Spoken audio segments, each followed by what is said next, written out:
I am Robo Prime, leader of the Robobots. Welcome to Table Flippers Podcast, an outreach of Greater Works Christian Church here in Lancaster, California.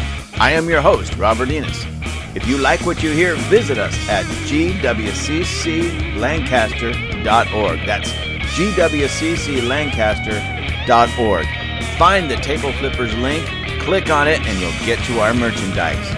Now, get ready for a huge dose of truth and a huge dose of common sense.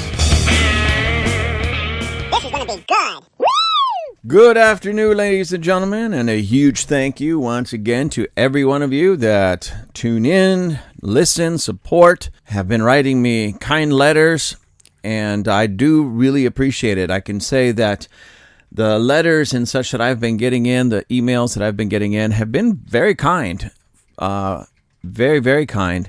I think there was only one person on Facebook that took problem with one of my episodes, but it was clear that the person didn't really pay, if they listened at all, didn't really pay attention, because she made the statement that I claimed that everything women touched basically didn't work, that it was broken, and that's not at all what I said. As a matter of fact, in that particular episode that she was referencing, I said the exact opposite, but of course she couldn't hear that. She was a very left-leaning person, and I've just come to the conclusion, ladies and gentlemen, I've come to the conclusion that liberal-minded people, those who typically vote Democrat, I know I keep coming back to this, but it's just the truth. This is just the truth. There's a mental deficiency component to all of that they can't even hear truth, accept truth, see truth. Now, I'm not going to say that's a pure science. Vote Democrat, automatically have a mental illness, because a lot of people do it just simply because they heard something, a lie, and they accepted it as truth, and they voted on it that way. Or some people vote, say, Democrat, because that's just what their families did, and they don't question it. They just do it. They just go along blindly. These are the types of people that when the truth is presented to them and they can see clearly the truth, they won't vote that way anymore. The rest, honestly, it's like mental illness by choice. They choose to be mentally, emotionally unstable. They choose to turn the other way when truth is presented. They choose to blind themselves to the truth and deafen themselves to the truth. And it's all by choice. And then you have that small group of people that truly are just completely mentally ill and probably belong in a facility somewhere where they could be taken care of.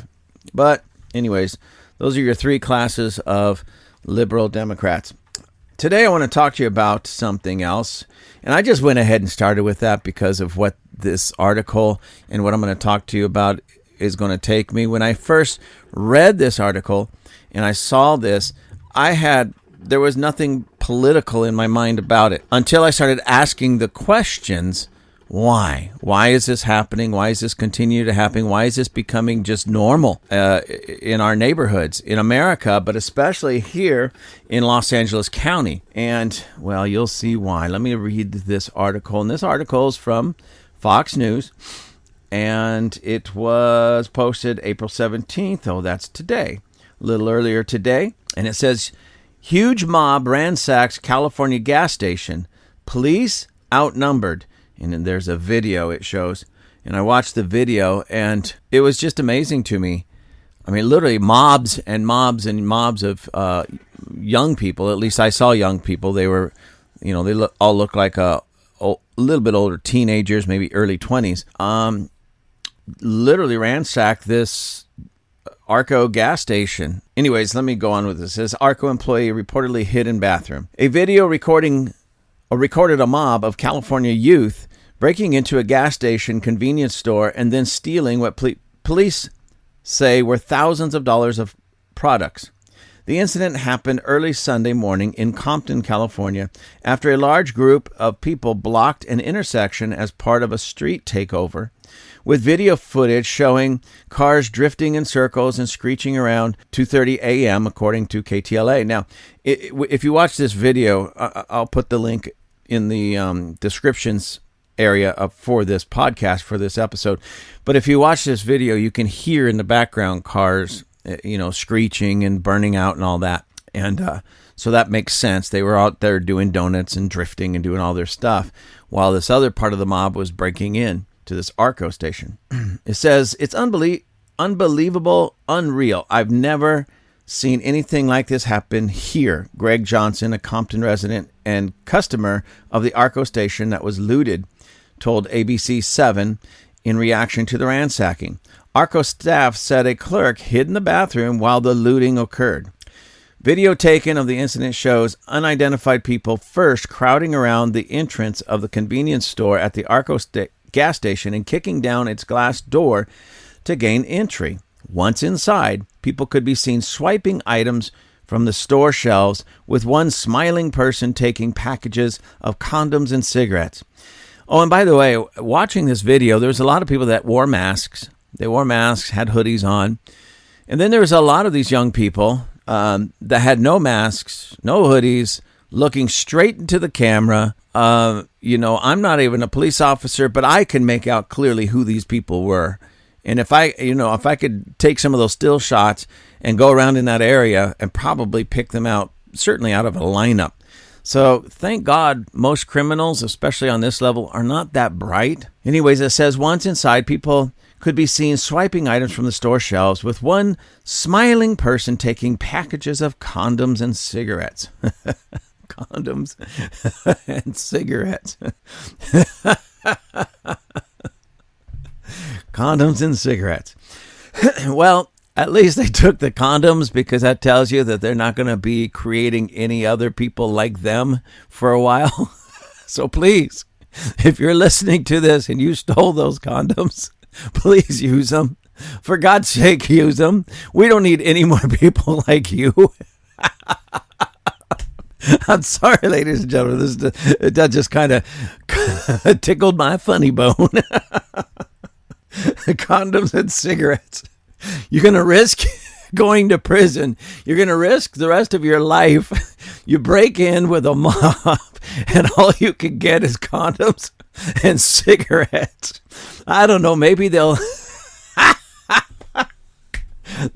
let you take them with you when you go to prison. You might need them there. I'm sorry, ladies and gentlemen. I should not laugh at this, because this is serious business, and it really is. It's just, I'm thinking to myself, if I'm going to risk going to prison, ruin the rest of my life, if I'm taking that risk, I'm certainly not going to come out of that with just condoms and cigarettes. Hey, man, what are you in here for? I got caught stealing condoms and cigarettes. What are you in here for? Murder. Oh, mercy. Oh, Lord, help me. I'm trying to take this serious, ladies and gentlemen, because this really is serious. I guess I just needed that laugh. Let me keep reading. It says, the Los Angeles County Sheriff's Department said products collectively worth thousands of dollars were stolen and that the store suffered serious damage. ABC 7 reported those were some expensive condoms and cigarettes.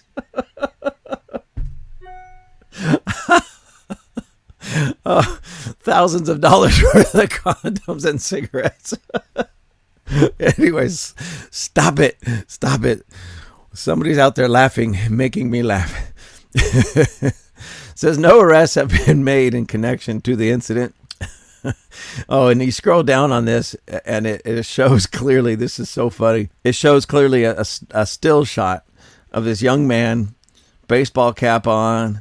He's even wearing a hoodie, but he doesn't have it pulled up, so he's not trying to hide himself at all, and he's reaching up and stealing some condoms, looking straight at the camera. Look, Mom, I got condoms. Somebody's going to say, I bet your mom's proud. Plaster that picture all over the news in L.A. Somebody's going to get their butt whipped.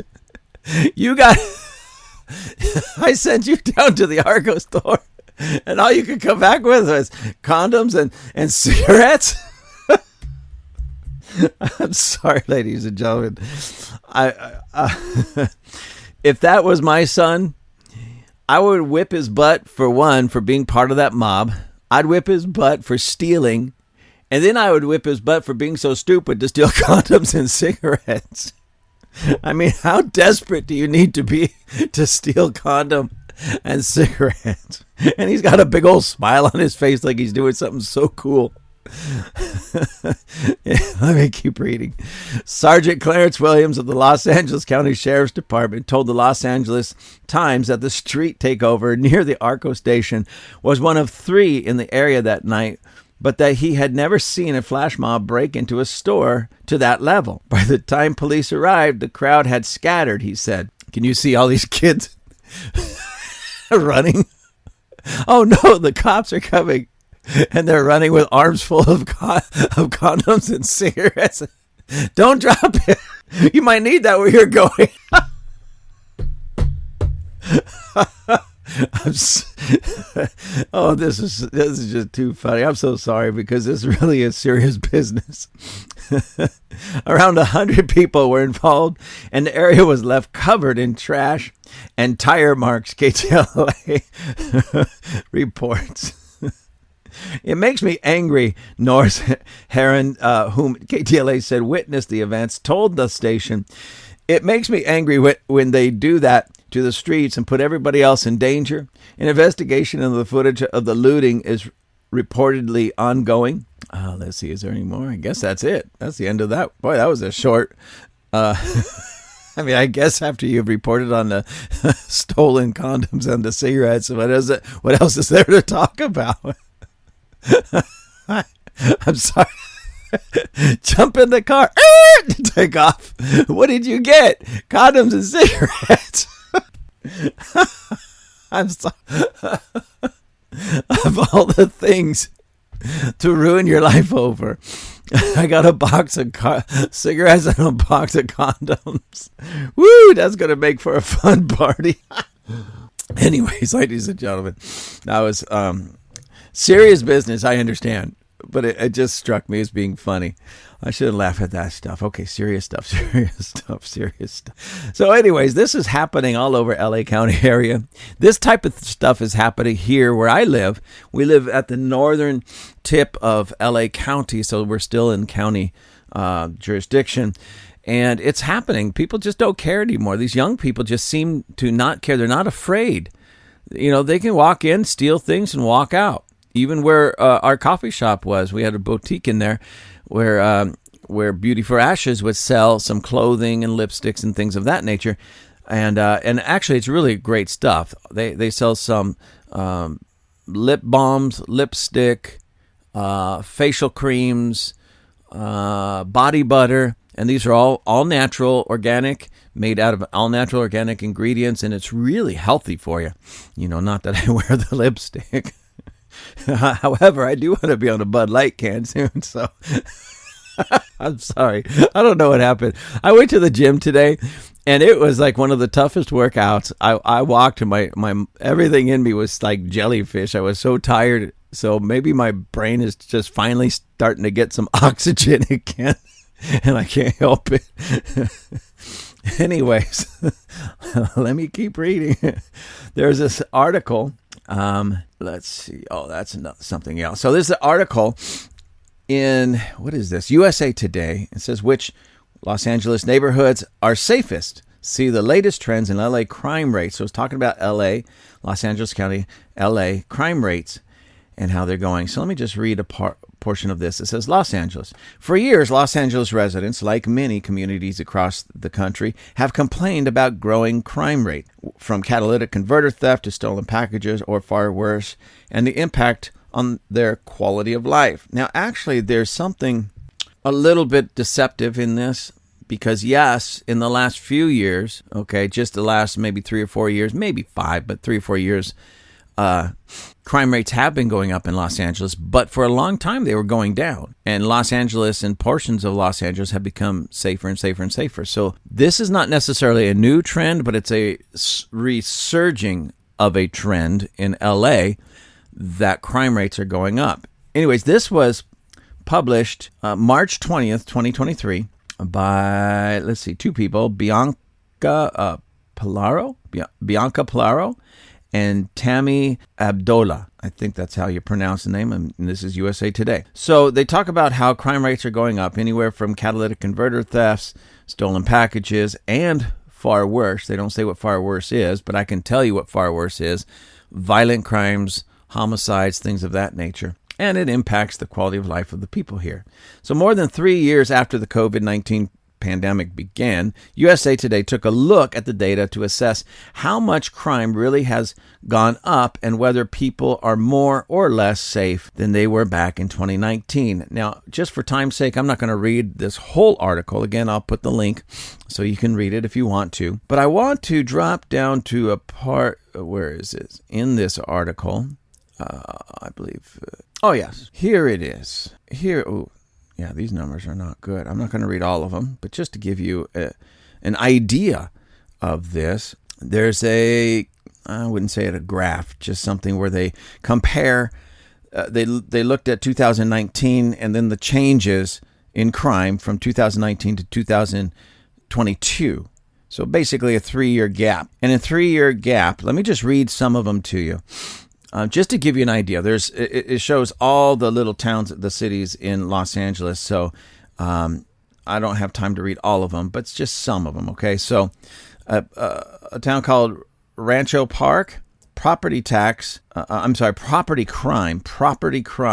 is up 2.63%. So that does not too much, but violent crime is up 114%. Elysian Park, property crime is actually down 35.36%. So in that sense, that's good, but violent crime is up 113%. Los Feliz property crime is up 18.54%, and violent crime is up 91%. Glassell Park, property crime is down 12.80%, but violent crime is up 63%. Now, there's a town called here Canoga Park. Some of you might recognize that name. I grew up not far from Canoga Park, but property crime is down 13.62%, but violent crime is up 51%. Let me see.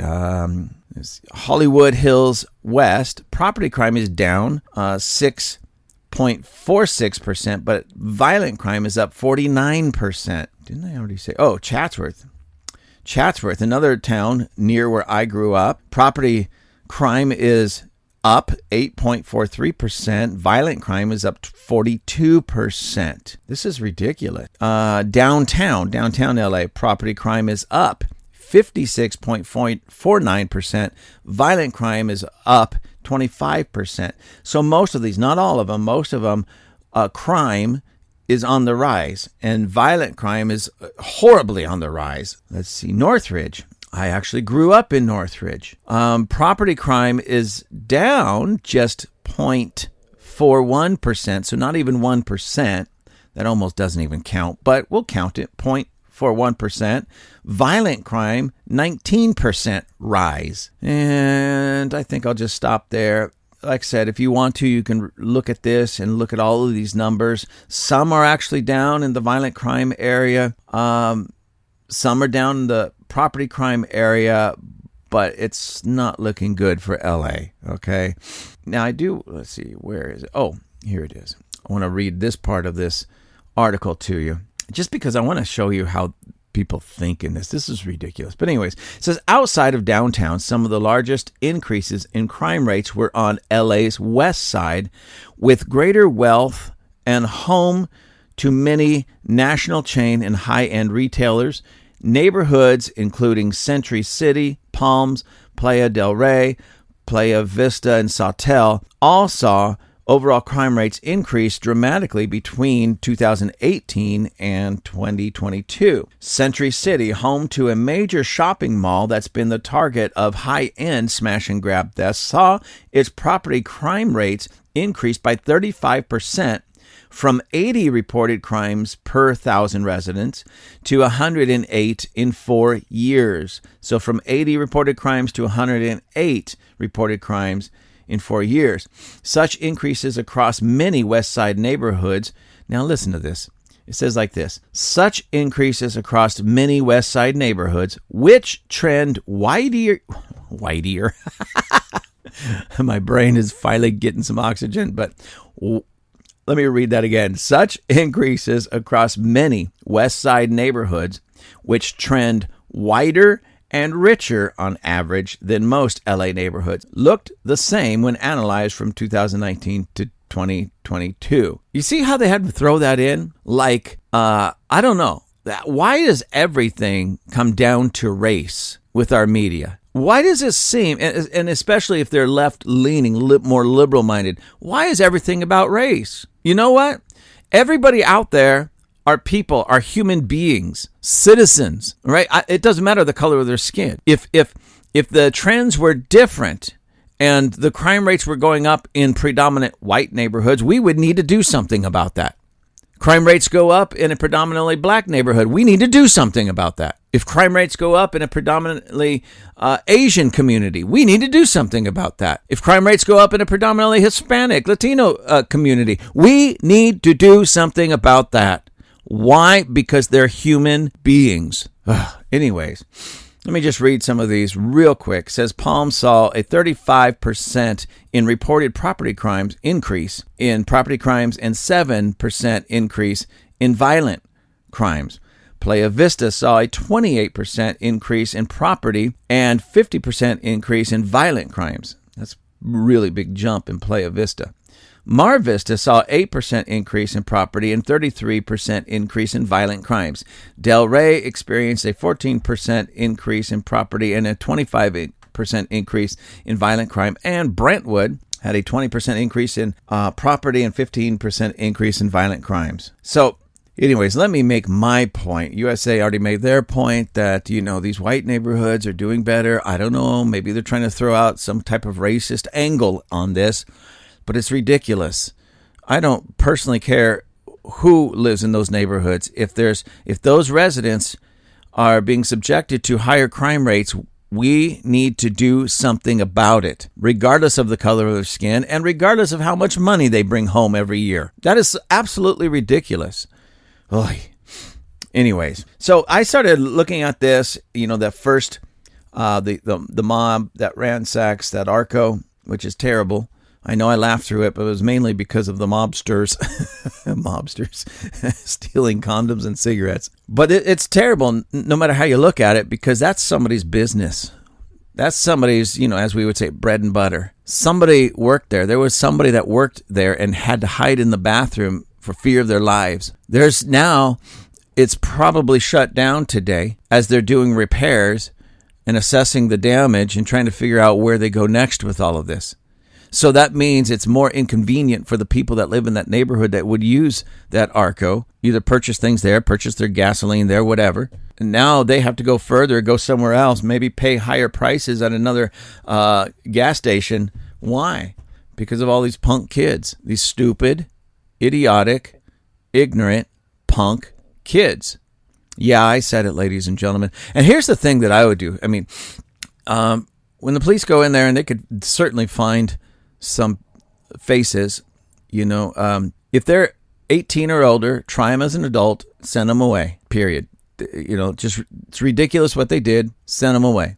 Anybody under 18, go after the parents and make the parents pay. Maybe a $10,000 fine for the parents of a minor who was there tearing up that store. Maybe that would help curb this, because little Junior might get his, hey, Dad I had to pay 10 grand because you went and stole condoms and cigarettes.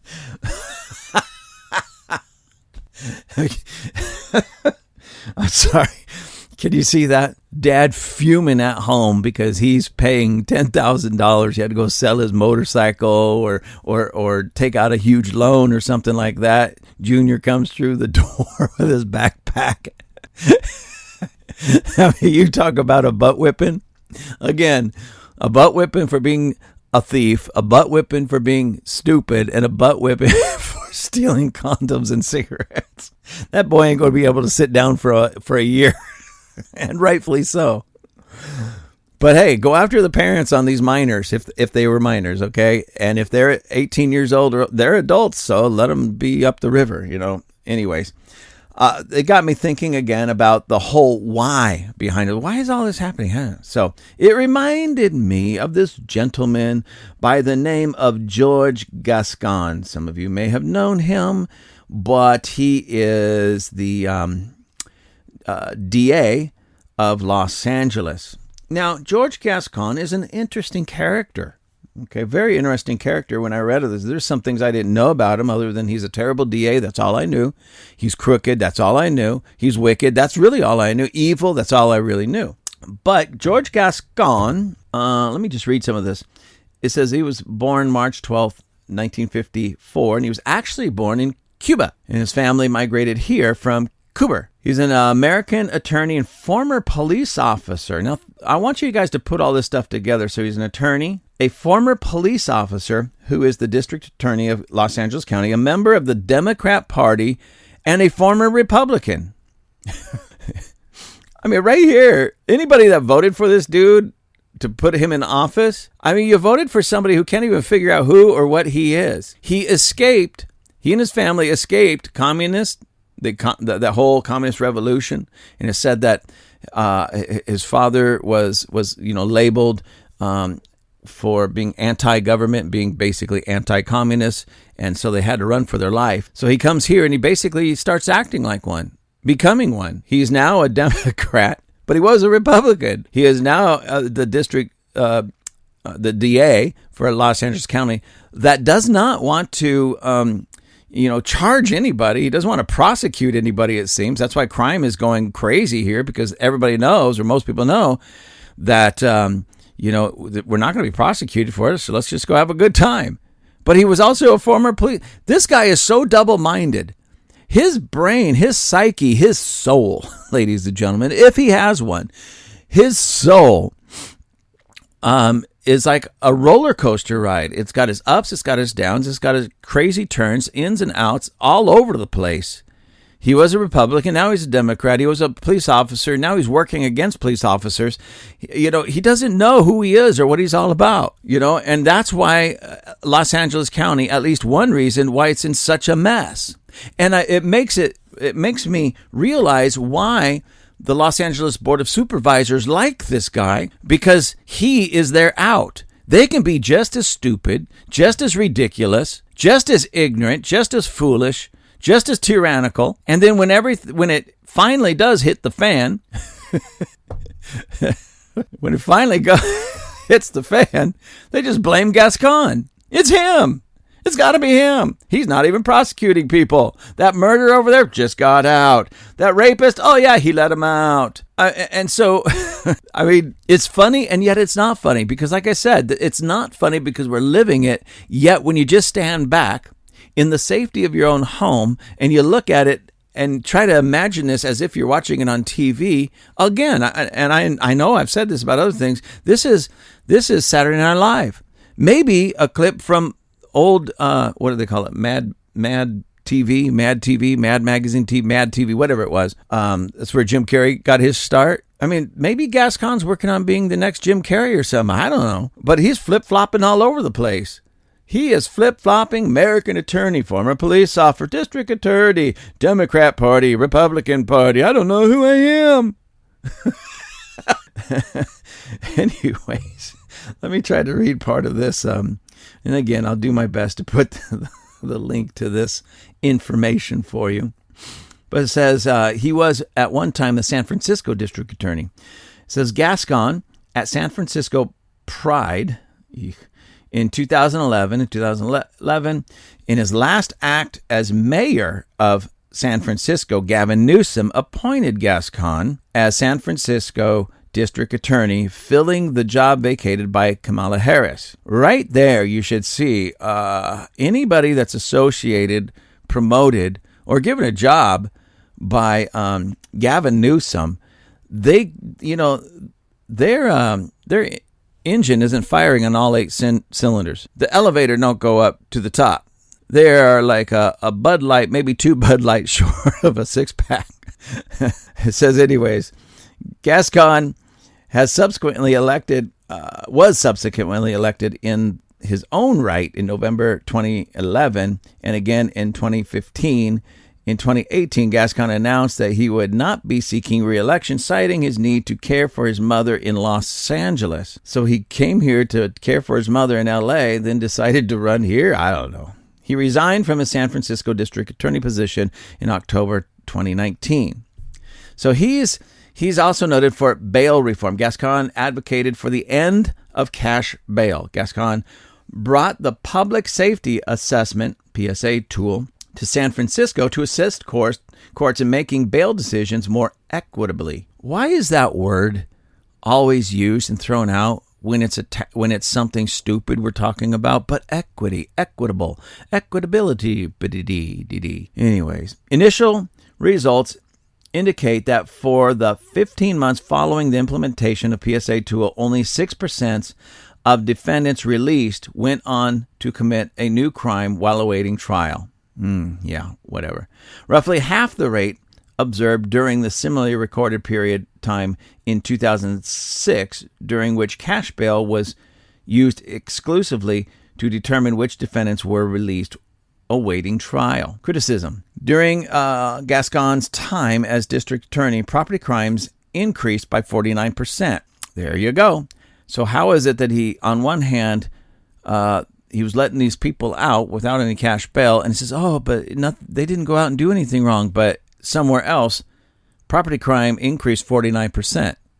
You see, ladies and gentlemen, you have to always keep reading, because when it comes to a person like this, even when they try to tell you something good, oh, look, this is good. No, it's not good. Keep reading. Just keep reading. Some of Gascon's critics have blamed this increase on his office's reluctance to file charges against high-level offenders. During Gascon's tenure, misdemeanor charges were only filed in 40% of cases presented by the San Francisco Police Department. Having worked with Gascon, San Francisco Mayor London Breed and City Attorney Dennis Herrera declined to endorse him in his bid to become the District Attorney of Los Angeles County. Breed and Herrera instead endorsed his opponent, the incumbent Jackie Lacey. So crime was really actually on the increase, no matter how you float these, was on the increase horribly under Gascon while in San Francisco. So when he started running here, even the people there, the mayor of that time, London Breed, and the city attorney, Dennis Herrera, no, we're not gonna support that dude. We back Jackie Lacey. We're not going to support this guy. This guy's a nut. Crime went up under him. Ladies and gentlemen, you see, he came here to Los Angeles, ran, and was voted in. Did anybody not do their homework? I certainly didn't vote for him. I voted for Jackie Lacey, I believe. But I certainly didn't vote for him. I did not vote for him because I knew anything attached to the Democrat Party, especially when somebody like this flip-flops back and forth, not only politically, but socially, and he's flip-flopping back and forth, that tells you this is a guy that doesn't care about anybody, has no real principles, has no real true values of any real value. All he's looking at is himself. What do I need to do? What party do I need to be a part of? What do I need to say to get liked? This guy has a serious problem that when people flip-flop back and forth like this, it's usually because they're trying to find a group that will like them and just accept them and make them feel good. He doesn't care about anybody. He's not going to do the right thing because it's the right thing. He's going to do something because somebody's going to give him a cookie and pat him on the head and say, good job. I mean, this guy's desperately in need of some therapy. Anyways, let's go on. His drug policy in 2018, Gascon announced that he would apply California's Adult Use of Marijuana Act retroactively to every marijuana case since 1975 in order to level the playing field for those adversely affected by the criminalization of marijuana. The move cleared misdemeanor convictions and reduced felony convictions for those entitled for record relief under the act. He pardoned the Code for America. He partnered with Code for America, a 501c3 nonprofit organization which kicked off a national movement resulting in dozens of cities across the country clearing marijuana convictions. It says Prop 47, which was co-authored by Gascon, reduced single drug possession from let me read that again. Ladies and gentlemen, I don't know what's going on here. Prop 47, which was co-authored by Gascon, reduced simple drug possession from a felony to a misdemeanor in California. Now, I don't know what simple drug possession is. I've always had a problem with this because on one hand, people say, well, marijuana's not that bad. Having a little bit is no big deal, so why? But if something is illegal, something is clearly illegal, has been illegal, it's not catching anybody off guard, and whether you get caught with a half an ounce or 10 pounds, to me, there's no difference. You're breaking the law, a clear law. Okay, you're breaking the law. And that would go for anything. I mean, is there like simple murder and then just like other murder? And in the Democrats' mind, there really is, because sometimes, in some cases, a person can clearly go out, premeditated, murder somebody, and in a few short years be out. Now, I have a huge problem with that. Now, a lot of people say that I'm just heartless for saying this, but I'm going to say it anyways. I'm going to take my chances. In my opinion, we should bring back the death penalty, and not death row for like 40 years, but death penalty. And we could put in like what do they call it? The diamond lane. Let's get it done faster and just get these people out of the system and out of our hair. No more problems, no more issues with them. All right, murderers, go to the gas chamber, go to a rope, go to a firing squad, go to an electric chair, whatever it is, just get rid of them. I would even say the same thing for rapists of children, child molesters, things of that nature. We don't need them in our society. We just don't. A lot of people, you're a Christian. Yes, I am a Christian. And that's why I say that. Because while all of you are feeling sorry for the criminal, for the rapist, and for the murderer, my heart goes out to those who were murdered and their family that has to live with that for the rest of their life. My heart goes out to the victims of rape, especially child rape and child molestation, and they have to live with the scars and the pain. It affects them for the rest of their life. I am so sick and tired of you left-leaning people, you bleeding heart liberals, that have more compassion for the murderers and the rapists than you do the little children that are being harmed, the women that are being harmed, and the scars that they will carry for the rest of their life. It sickens me, absolutely sickens me, that somebody will fight to keep a murderer alive when in fact they are murderers and they left somebody dead in their wake, or they left some child scarred for the rest of his or her life, having to deal with the pain and deal with the scars and the hurt of that rapist. And then somebody out there wants to come along, some bleeding heart liberal. Oh no, we got to do away with the death penalty because it's so cruel and unusual. Really? So them murdering other people and raping children is not cruel and unusual? Unbelievable what we have to deal with. Unbelievable. Anyways, let me get on to this. The last little part of this information here says, investigations of police officers, still talking about Gascon. Gascon launched a blue ribbon panel, which was set to investigate a scandal in the San Francisco Police Department regarding allegations that homophobic and racist texts have been exchanged between 14 or more police officers in 2014. In 2016, following recommendations of both the Department of Justice and Blue Ribbon Panel, Gascon secured funding to create the Independent Investigations Bureau, which investigates shootings involving police officers' excessive force and in-custody deaths. So in 2014, Gascon launched this Blue Ribbon Panel to do what? To investigate a scandal in the San Francisco Police Department regarding allegations that homophobic and racist texts, yes, ladies and gentlemen, texts, T-E-X-T, texts, had been exchanged between 14 or more police officers. Now, ladies and gentlemen, while on the one hand, should police officers, or any person for that matter, be sending what is labeled homophobic or racist texts, especially on duty? No, of course not. Of course not. I don't advocate for that. But again, please, I'm going to do my best not to laugh again because this is serious business.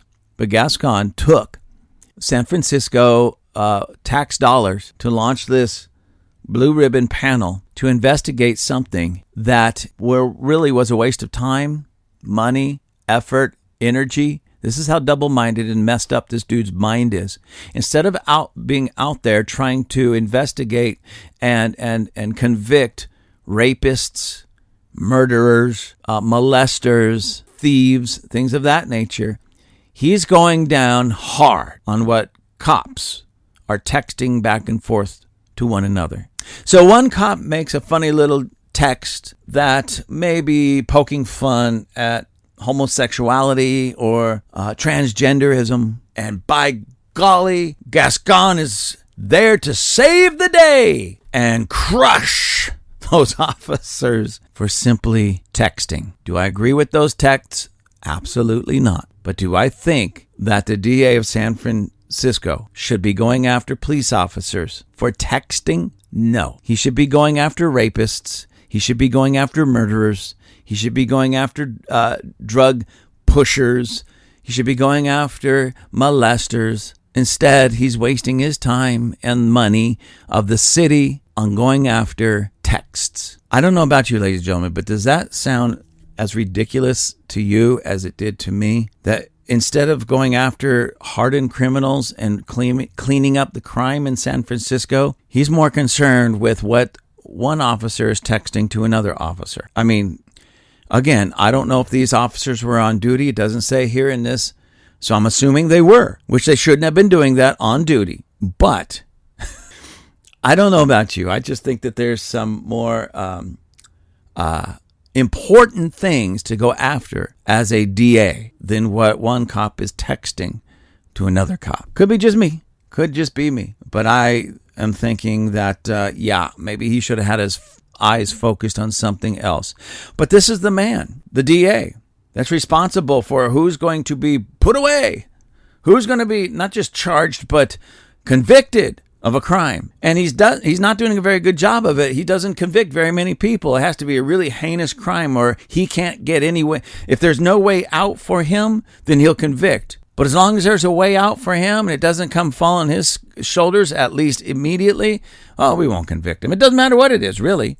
So these mobs of young people could go around destroying property, stealing condoms and cigarettes, doing burnouts in the street, blocking entire parts of neighborhoods and such, to the point that the sheriff's department is outmanned, outnumbered. And what is this guy going to do about it? I'm going to watch this. Hopefully he gets a backbone and some other things. But I'm willing to bet that he's not going to do much of anything. Maybe a little slap on the wrist. But I want to see him, grow up and be a man someday. I mean, this Pinocchio, that's dancing around on the Democrat string. I just hope that one day he becomes a man, that he doesn't remain this long-nosed wooden puppet of the Democrat Party, but he actually becomes a man.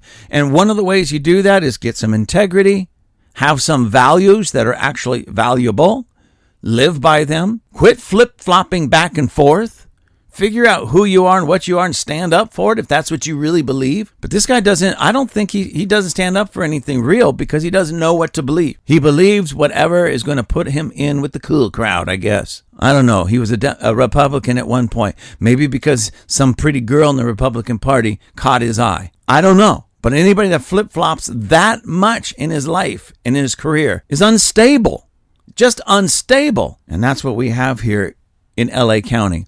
We have such instability. Why? Because of people like unstable Gascon and the unstable Los Angeles County Board of Supervisors. This nonsense has got to stop. And ladies and gentlemen, it begins with you. Stop voting Democrat. Thank you for joining us at Table Flippers. I truly appreciate you. You can write me at gwccrobert@gmail.com. That's gwccrobert@gmail.com. Please let me know how I'm doing. Remember to pick up some of our merchandise. You can find the link at gwcclancaster.org. That's gwcclancaster.org. Until next time, be continually blessed.